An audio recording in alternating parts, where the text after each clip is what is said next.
नमस्कार दोस्तों, स्वागत है आप सभी का मेरी कहानियों में। मैं हूं शिखा और एक बार फिर से आपके लिए लेकर आई हूं एक नई कहानी और उम्मीद करती हूं कि ये कहानी भी बाकी कहानियों की तरह आपको बेहद पसंद आएगी और आप पहले की तरह अपना प्यार और सपोर्ट मेरी वीडियोस पर बनाए रखेंगे। कहानी पसंद आए तो चैनल को सब्सक्राइब करना मत भूलिएगा। तो चलिए अपनी आज की कहानी शुरू करते हैं। 3 दिनों की लंबी छुट्टियां सुमिता को 3 युगों के समान लग रही थी। पहला दिन घर के कामकाज में निकल गया, दूसरा दिन आराम करने और घर के लिए ज़रूरी सामान खरीदने में बीत गया। लेकिन आज सुबह से सुमिता को बड़ा खालीपन लग रहा था। खालीपन तो वह कई महीनों से महसूस करती आ रही थी, लेकिन आज तो सुबह से ही वह खासी बोरियत महसूस कर रही थी। बाई खाना बनाकर जा चुकी थी। सुबह के 11 ही बजे थे। सुमिता का नहाना धोना नाश्ता भी हो चुका था। झाड़ू पोछा कपड़े धोने वाली बाइयाँ भी अपना अपना काम करके जा चुकी थीं। यानी अब दिन भर न किसी का आना या जाना नहीं होना था। टीवी से भी बोर होकर सुमिता ने टीवी बंद कर दिया और फ़ोन हाथ में लेकर उसने थोड़ी देर बातें करने के इरादे से अपनी सहेली आनंदी को फ़ोन लगाया। हेलो, उधर से आनंदी का स्वर सुनाई दिया। हेलो आनंदी, मैं सुमिता बोल रही हूँ। कैसी है? क्या चल रहा है? सुमिता ने बड़े उत्साह से कहा। ओहो, आनंदी का स्वर जैसे तिक्त हो गया सुमिता की आवाज़ सुनकर। ठीक हूँ, बस घर के काम कर रही हूँ। खाना, नाश्ता और बच्चे, और क्या? तू बता। कुछ नहीं यार, बोर हो रही थी तो सोचा तुझसे बात कर लूँ। चल ना, दोपहर में पिक्चर देखने चलते हैं, सुमिता उत्साह से बोली।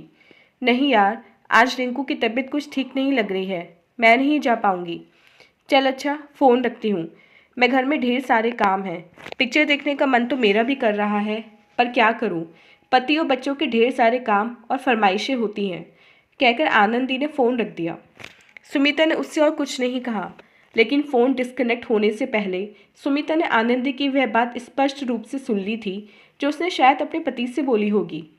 इस सुमिता के पास घर गृहस्थी का कोई काम तो है नहीं, दूसरों को भी अपनी तरह फुर्सतियाँ समझती है। बोलते समय स्वर की खींच साफ महसूस हो रही थी। फिर शिल्पा का भी वही रवैया, उसके बाद रश्मि का भी। यानी सुमिता से बात करने के लिए ना तो किसी के पास फुर्सत है और ना ही दिलचस्पी। सबके सब आजकल उससे कतराने लगी हैं, जबकि ये तीनों तो किसी ज़माने में उसके सबसे करीब हुआ करती थी। एक गहरी सांस भरकर सुमिता ने फ़ोन टेबल पर रख दिया। अब किसी और को फ़ोन करने की उसकी इच्छा ही नहीं रही। वह उठकर गैलरी में आ गई।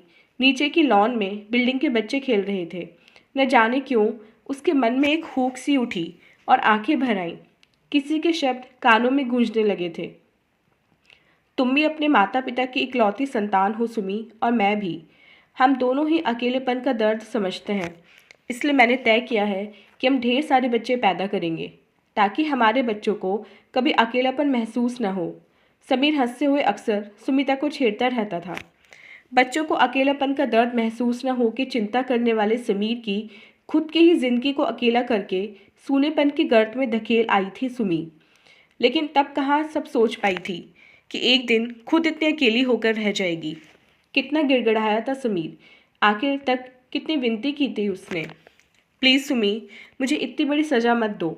मैं मानता हूँ मुझसे गलतियाँ हो गई, लेकिन मुझे एक मौका तो दे दो, एक आखिरी मौका। मैं पूरी कोशिश करूँगा कि तुम्हें अब से शिकायत का कोई मौका ना मिले। समीर बार बार अपनी गलतियों की माफ़ी मांग रहा था, उन गलतियों की जो वास्तव में गलतियाँ थी ही नहीं। छोटी छोटी अपेक्षाएं, छोटी छोटी इच्छाएं थीं जो एक पति सहज रूप से अपनी पत्नी से करता है। जैसे उसकी शर्ट का बटन लगा दिया जाए, बुखार से तपते और दुखते उसके माथे को पत्नी प्यार से सहला दे, कभी मन होने पर उसकी पसंद की कोई चीज़ बनाकर खिला दे वगैरह। लेकिन समीर की इन छोटी छोटी अपेक्षाओं पर भी सुमिता बुरी तरह से भड़क जाती थी। उसे इन्हें पूरा करना गुलामी जैसा लगता था। नारी शक्ति, नारी स्वतंत्रता, आर्थिक स्वतंत्रता, इन शब्दों ने तब उसका दिमाग खराब कर रखा था। स्वाभिमान, आत्मसम्मान, स्वावलंबीपन, इन शब्दों के अर्थ भी तो कितने गलत रूप से ग्रहण किए थे उसके दिलो दिमाग ने। मल्टीनेशनल कंपनी में अपनी बुद्धि के और कार्यकुशलता के बल पर सफलता हासिल की थी सुमिता ने। फिर एक के बाद एक सीढ़ियाँ चढ़ती सुमिता पैसे और पद की चकाचौंध में इतनी अंधी हो गई कि आत्मसम्मान और अहंकार में फ़र्क करना ही भूल गई। आत्मसम्मान के नाम पर उसका अहंकार दिन ब दिन इतना बढ़ता गया कि वह बात बात में समीर की अवहेलना करने लगी, उसकी छोटी छोटी इच्छाओं को अनदेखा करके उसकी भावनाओं को आहत करने लगी। उसकी अपेक्षाओं की उपेक्षा करना सुमिता की आदत में शामिल हो गया।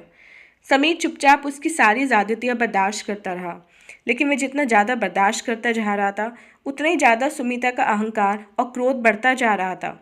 सुमिता को भड़काने में उसकी सहेलियों का सबसे बड़ा हाथ रहा। वे सुमिता की बातों या यूँ कहिए उसकी तकलीफ़ों को बड़े गौर से सुनती और समीर को भला बुरा कहकर सुमिता से सहानुभूति दर्शाती। इन्हीं सहेलियों ने उसे समीर से तलाक लेने के लिए उकसाया।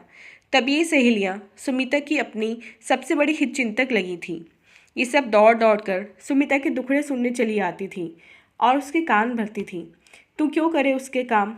तू क्या उसकी नौकरानी या खरीदी हुई गुलाम है? तू साफ मना कर दिया कर। इसके बाद वह बार बार माफ़ी मांगता रहा, पर सुमिता ना मानी। तो आखिर में सुमिता की खुशी के लिए उसने अपने आंसू पीकर तलाक के कागज़ों पर दस्तखत करके उसे मुक्त कर दिया। पर सुमिता क्या सचमुच मुक्त हो पाई? समीर के साथ जिस बंधन में बंधकर वह रह रही थी, उस बंधन में ही वह सबसे अधिक आज़ाद, स्वच्छंद और अपनी मर्जी की मालिक थी। समीर के बंधन में जो सुरक्षा थी, उस सुरक्षा ने उसे समाज में सिर ऊंचा करके चलने की एक गौरवमयी आज़ादी दे रखी थी। तब उसके चारों ओर समीर के नाम का एक अद्भुत सुरक्षा कवच था, जो लोगों की लोलुप और कुत्सित दृष्टि को उसके पास तक फटकने नहीं देता था। तब उसने उस सुरक्षा कवच को पैरों की बेड़ी समझा था, उसकी अवहेलना की थी। लेकिन आज आज सुमिता को एहसास हो रहा है, उसी बेड़ी ने उसके पैरों को स्वतंत्रता से चलना बल्कि दौड़ना सिखाया था। समीर से अलग होने की खबर फैलते ही लोगों की उसके प्रति दृष्टि ही बदल गई थी। औरतें उससे ऐसे बिदकने लगी थीं जैसे वे कोई जंगली जानवर हो और पुरुष उसके आसपास मंडराने के बहाने ढूंढते रहते। दो चार लोगों ने तो वक्त बेवक्त उसके घर पर भी आने की कोशिश की थी। वह तो समय रहते ही सुमिता को उनका इरादा समझ में आ गया। नहीं तो अब तो बाजार या कहीं भी आते जाते सुमिता को एक अजीब सा डर या असुरक्षा तथा संकोच हर समय घेरे रहता है, जबकि समीर के साथ रहते हुए उसे कभी कहीं पर भी आने जाने में किसी भी तरह का डर नहीं लगा था। वह पुरुषों से भी कितना खुलकर हंसी मजाक कर लेती थी, घंटों गप्पे मारती थी, पर ना तो कभी सुमिता को कोई झिझक हुई और ना ही साथी पुरुषों को ही। पर अब किसी भी परिचित पुरुष से बातें करते हुए वह अंदर से घबराहट महसूस करती है। हंसी मजाक तो दूर, परिचित औरतें खुद भी अपने पतियों को सुमिता से दूर रखने का भरसक प्रयत्न करने लगी हैं। भारती के पति विशाल से सुमिता पहले कितनी बातें, कितनी हंसी ठिठोली करती थी। चारों जने अक्सर साथ ही में फिल्म देखने, घूमने फिरने और रेस्तरां में साथ साथ लंच या डिनर करने जाते थे। लेकिन सुमिता के तलाक के बाद एक दिन आरती ने अकेले में स्पष्ट शब्दों में कह दिया, अच्छा होगा तो मेरे पति विशाल से दूर ही रहो। अपना तो घर तोड़ ही चुकी हो, अब मेरा घर तोड़ने की कोशिश मत करो। सुमिता स्तब्ध रह गई। इसके पहले तो आरती ने कभी इस तरह से बात नहीं की थी। आज क्या एक अकेली औरत द्वारा अपने पति को फंसा लिए जाने का डर उस पर हावी हो गया। आरती ने तो पूरी तरह से उससे संबंध खत्म कर लिए। आनंदी, रश्मि, शिल्पी का रवैया भी दिन ब दिन रूखा होता जा रहा है। वे भी अब उससे कन्नी काटने लगी हैं। उन्होंने पहले की तरह अब अपनी शादी या बच्चों की सालगिरह पर सुमिता को बुलावा देना बंद कर दिया। कहा तो यही चारों जब तक सुमिता को घेरे रहती थी। सुमिता को पता ही नहीं चला कि कब से उसकी आंखों से आंसू बह रहे थे। 4 साल हो गए उसे तलाक लिए। शुरू के साल भर तो उसे लगा था कि जैसे वे कैद से आज़ाद हो गई, अब वह अपनी मर्जी से रहेगी। पर फिर 1.5-2 साल होते होते वह अकेली पड़ने लगी। न कोई हंसने बोलने वाला, न साथ देने वाला। सारी सहेलियां अपने पति बच्चों में व्यस्त होती गईं और सुमिता अकेली पड़ती गई। आज उसे अपनी स्वतंत्रता, स्वावलंबन, अपनी नौकरी, पैसा सब कुछ बेमानी सा लगता है। अकेले तन्हा जिंदगी बिताना कितना भयावह और दुखद होता है। लोगों के भरे पूरे परिवार वाला घर देखकर सुमिता का अकेलेपन का एहसास और भी अधिक बढ़ जाता और वह अवसादग्रस्त सी हो जाती। अपनी पढ़ाई का उपयोग उसने कितनी गलत दिशा में किया। स्वभाव में नम्रता के बजाय उसने अहंकार को बढ़ावा दिया और उसी गलती की कीमत वह अब चुका रही है। सोचते सोचते सुमिता सुबकने लगी। खाना खाने का भी मन नहीं हुआ उसका। दोपहर 2 बजे उसने सोचा, घर बैठने से अच्छा है अकेले ही फिल्म देखाए। फिर वह फिल्म देखने पहुंच ही गई। फिल्म के इंटरवल में कुछ चिर परिचित आवाज़ों ने सुमिता का ध्यान आकर्षित किया। देखा तो नीचे दाईं ओर आनंदी अपने पति और बच्चों के साथ बैठी थी। उसकी बेटी रिंकू चहक रही थी। सुमिता को समझते देर नहीं लगी कि आनंदी का पहले से प्रोग्राम बना हुआ होगा। उसने सुमिता को टालने के लिए ही रिंकू की तबीयत का बहाना बना दिया। आगे की फिल्म देखने का मन नहीं किया उसका, पर खिन मन लिए वे बैठी रही। अगले कई दिन ऑफिस में भी वे गुमसुम सी रही। उसकी और समीर की पुरानी दोस्त और सहकर्मी कोमल कई दिनों से देख रही थी कि सुमिता उदास और बुझी बुझी रहती है। कोमल समीर को बहुत अच्छी तरह जानती है। तलाक के पहले कोमल ने सुमिता को बहुत समझाया था कि वह गलत कर रही है, मगर तब सुमिता को कोमल अपनी दुश्मन और समीर की अंतरंग लगती थी, इसलिए उसने कोमल की एक नहीं सुनी। समीर से तलाक के बाद फिर कोमल ने भी उससे बात करना लगभग बंद ही कर दिया था। लेकिन आज सुमिता की आंखों में बार बार आंसू आ रहे थे, तो कोमल अपने आप को रोक नहीं पाई। वह सुमिता के पास जाकर बैठी और बड़े प्यार से उससे पूछा, क्या बात है सुमिता, बड़ी परेशान नजर आ रही हो। उसके सहानुभूतिपूर्ण स्वर और स्पर्श से सुमिता के मन में जमा गुबार आंसुओं के रूप में बहने लगा। कोमल बिना उससे कुछ कहे ही समझ गई कि उसे अब समीर को छोड़ देने का दुख हो रहा है। मैंने तुम्हें पहले ही समझाया था सुमी कि समीर को छोड़ने की गलती मत कर, लेकिन तुमने अपनी उन शुभचिंतकों की बात में आकर मेरी एक भी नहीं सुनी। तब मैं तुम्हें दुश्मन लगती थी। आज छोड़ के ना तुम्हारी सारी सहेलियां तुम्हें अकेला। कोमल ने कड़वे स्वर में कहा। बस करो कोमल, अब मेरे दुखी मन पर और तीर न चलाओ, सुमिता रोते हुए बोली। मैं पहले से ही जानती थी कि वे सब बिना पैसे का तमाशा देखने वालों में से हैं। तुम उन्हें खूब पार्टियां देती थी, घुमाती फिराती थी, होटलों में लंच देती थी, इसलिए सब तुम्हारी हाँ में हाँ मिलाती थी। तब उन्हें तुमसे दोस्ती रखने में अपना फ़ायदा नज़र आता था। लेकिन आज तुम जैसे अकेली औरत से रिश्ता बढ़ाने में उन्हें डर लगता है कि कहीं तुम मौका देखकर उनके पति को न फंसा लो। बस इसीलिए वे सतर्क हो गई और तुमसे दूर रहने में ही उन्हें समझदारी लगी। कोमल का स्वर अभी भी कड़वा था। सुमिता अभी चुपचाप बैठी आंसू बहा रही थी। और तुम्हारे बारे में पुरुषों का नज़रिया औरतों से बिल्कुल अलग है। पुरुष हर समय तुमसे झूठी सहानुभूति जताकर तुम पर डोरे डालने की फिराक में रहते हैं। अकेली औरत के लिए समाज में अपनी इज्जत बनाए रखना बहुत मुश्किल है। अब तो हर कोई अकेले में तुम्हारे घर आने का मंसूबा बनाता रहता है। कोमल का स्वर सुमिता की हालत देखकर आप कुछ नम्र हुआ। मैं सब समझ रही हूँ कोमल, मैं खुद परेशान हो गई हूँ ऑफिस के पुरुष सहकर्मियों और पड़ोसियों के व्यवहार से। सुमिता आंसू पोंछकर बोली। तुमने समीर से सामंजस्य बिठाने का जरा सा भी प्रयास नहीं किया, थोड़ा सा भी धीरज नहीं रखा साथ चलने के लिए, अपने अहम पर अड़ी रही। समीर को समझाने का जरा सा भी प्रयास नहीं किया। तुमने पति पत्नी के रिश्ते को मजाक समझा, कोमल ने कठोर स्वर में कहा। फिर सुमिता के कंधे पर हाथ रखकर अपने नाम के अरूप कोमल स्वर में बोली। समीर तुझसे सच्चा प्यार करता है, तभी 4 साल से अकेला है। उसने दूसरा ब्याह नहीं किया। वह आज भी तेरा इंतज़ार कर रहा है। कल मैं और केशव उसके घर गए थे, देखकर मेरा तो दिल सच में भर आया सुमी। समीर ने डाइनिंग टेबल पर अपने साथ एक थाली तेरे लिए भी लगाई थी। वह आज भी अपने परिवार के रूप में बस तेरी ही कल्पना करता है, और उसे आज भी तेरा इंतज़ार ही नहीं बल्कि तेरे आने का विश्वास भी है।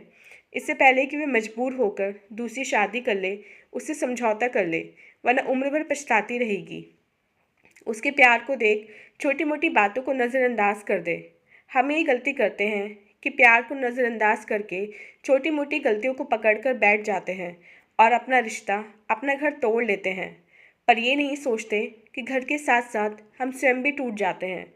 एक गहरी सांस लेकर कोमल चुप हो गई और सुमिता की प्रतिक्रिया जानने के लिए उसके चेहरे की ओर देखने लगी। समीर मुझे माफ़ करेगा क्या? सुमिता उसकी प्रतिक्रिया जानने के लिए उसके चेहरे की ओर देखने लगी।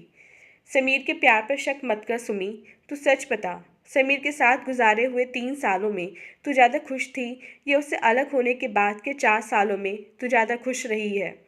कोमल ने सुमिता से सवाल पूछा, जिसका जवाब उसके चेहरे की मायूसी नहीं दे दिया। लौट जा सिमी, लौट जा। इससे पहले कि ज़िंदगी के सारे रास्ते बंद हो जाएं, अपने घर लौट जा। 4 साल के ब्याहे अकेलेपन की बहुत सज़ा भुगत चुके तुम दोनों। समीर के मन में तुझे लेकर कोई गिला नहीं है। तू भी अपने मन में कोई पूर्वाग्रह मत रख और आज ही उसके पास चली जा। उसके घर और मन के दरवाजे आज भी तेरे लिए खुले हैं, कोमल ने कहा। घर आकर सुमिता कोमल की बातों पर गौर करती रही।